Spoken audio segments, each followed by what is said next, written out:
times are a changin' in the SEC, or at least they will be in 2024, making this upcoming 2023 football season a unique one for the conference. It's the final year before expanding to 16 teams, welcoming in Texas and Oklahoma, and before the East and West divisions go away. So eventually, what will that look like for the SEC? Well, here at SEC Media Days in Nashville, it started with an announcement from Commissioner Greg Sankey. July 15th through the 18th in 2024, this event, SEC Football Media Days, will be hosted in downtown Dallas, Texas at the Omni Hotel, where the SEC will light up the Dallas skylines with the colors of the Southeastern Conference. The season ahead will be our last with two divisions, the East and the West, in the sport of football. The 23 season will lead to another sold-out Mercedes-Benz Stadium, where fans and our teams will travel to Atlanta to celebrate all of the pageantry that makes college football unique. Chip, it's weird to think how much is going to change for the SEC, not this season, but next season. Going away from divisions, you add Texas and Oklahoma. What does this year mean to the SEC, you think? Yeah, it feels almost nostalgic here. You know, I've been doing this for a long time, and we're in Nashville for the first time ever, and I mean, just getting here, you know, you're knocked over the head with the progress that they have here. There's construction boom cranes all over town. The traffic has been rerouted just to get here at the Grand Hyatt Hotel.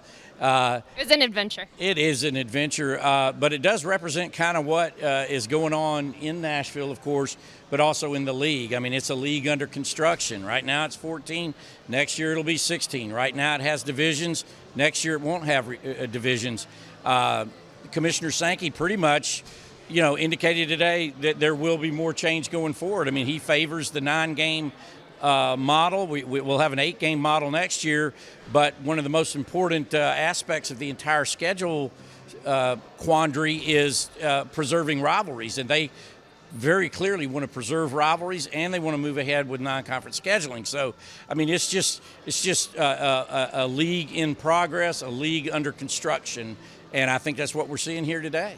How do you think the SEC will change once those changes are in effect? I mean, divisions are huge. Everyone knows the Georgia-Auburn rivalry, and nobody wants to lose that. Yeah, I mean, on the other side of all this is college football playoff expansion. You're going to have 12 teams, and that's really where people want to protect their kind of kingdom and be able to get in to that game. That's a big point of conversation with Tennessee here today, which avoided worse penalties and is going to be able to stay in the postseason bowl thing. So that's part of the equation. And then but going forward, I think the league expansion to 9 games is imminent, and being able to keep those rivalries intact with 3 rather than 1. The 8-game model is great. Sankey bragged about that today, but the problem with it is you can only play 1 permanent rival. And this league, that doesn't work. I mean, Georgia itself has, 6? Right. That really goes for every team in the league. So they're going to want to keep as many of those intact as they can. One news item was that the SEC Media Days next year will be in Dallas. Yeah. And that just goes to show how the conference is expanding. What do you think that says about just the stamp the SEC has on the whole country now that you're bringing in Texas and Oklahoma? Well, I mean, the Dallas thing was very interesting. That was the biggest point of news, that we're going to be in Dallas next year for SEC Media Days, and that they're going to move it around. Nashville would very much like them to move around their conference championship game, which has been in Atlanta since 1994. I'm sure everybody back in Atlanta was happy to hear Sankey say that, that's not something we're thinking about right now. In fact, they're in the process of negotiating an extension beyond that deal expiring in 2026.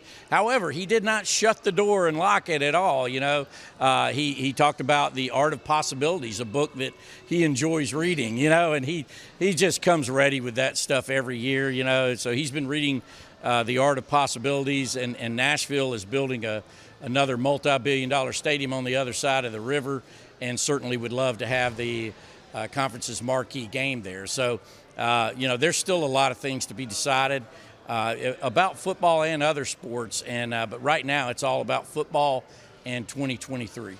With the SEC and Big Ten expanding, the topic of super conferences came up, and SEC Commissioner Greg Sankey said he already feels like the SEC is a super conference. Yeah. Do you think that's true with the additions? Yeah, I was in Destin down there. That's his go-to line. He loves to say that. Well, we already are a super conference. But, the reality is, and he touched on this a little bit today, it's difficult just to get to 16. I mean, there's a lot of trouble that goes on to it. Never mind, just the schedule, which is one thing. But, I mean, the TV rights, the money, the compensation, how's all that going to break down is very, very difficult. So he made it pretty clear that once they get this 16 thing rolling, he's not looking to immediately go to 20. Now, that doesn't mean the rest of the country will do something different, but I think the SEC is very happy with where they are right now at 16 and wants to give that a ride for a few years before they think about 20 or beyond.